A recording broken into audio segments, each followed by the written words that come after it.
ছেলেটি প্রতিদিন তার মায়ের কবরের পাশে বসে কান্না করত। গ্রামবাসী তাকিয়ে তাকিয়ে এই দৃশ্য দেখত। ছেলেটার কান্না দেখে গ্রামবাসীরও অনেক কষ্ট লাগতো। ছেলেটাকে অনেক বোঝানোর পরেও ছেলেটা প্রত্যেক দিন এসে মায়ের কবরের পাশে বসে অঝরে কান্না করত।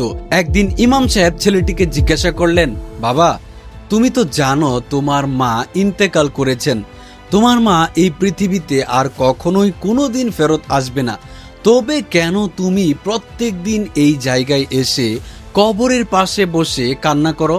তখন ছেলেটি এমন এক উত্তর দিয়েছিল যে উত্তর শুনে ইমাম সাহেব সহ সেখানে উপস্থিত থাকা সকলেই অবাক হয়ে গিয়েছিল।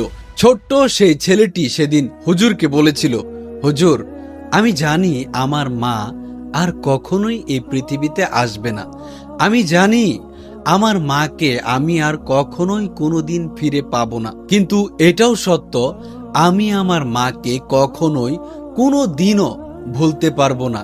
কারণ এই পৃথিবীতে আমার অনেক আত্মীয় স্বজন আছে, কিন্তু আমার মা যে আদর, ভালোবাসা, স্নেহ, মায়া, মমতা দিয়ে আমাকে যে আগলে রাখতেন, সেই ভালোবাসা আমি কারো মধ্যেই দেখতে পাই না। প্রিয় বন্ধুরা, যার মা নেই সে বুঝে মা না থাকার অভাব কতটুকু যন্ত্রণাদায়ক। যার বাবা নেই সেই বুঝে বাবা না থাকা কতটা কষ্টকর। যে ব্যক্তি দারিদ্র, টাকা পয়সার অভাবে আছে, সেই ব্যক্তি বুঝে টাকা পয়সা জীবনে কতটা গুরুত্বপূর্ণ। যেই ব্যক্তি অসুস্থ অবস্থায় হসপিটালের বিছানায় পড়ে আছে, সেই ব্যক্তি বুঝে সুস্থতার মূল্য কতটুকু। সুতরাং প্রত্যেকটা জিনিস থাকা অবস্থায় আমাদের সেই জিনিসের কদর করা উচিত।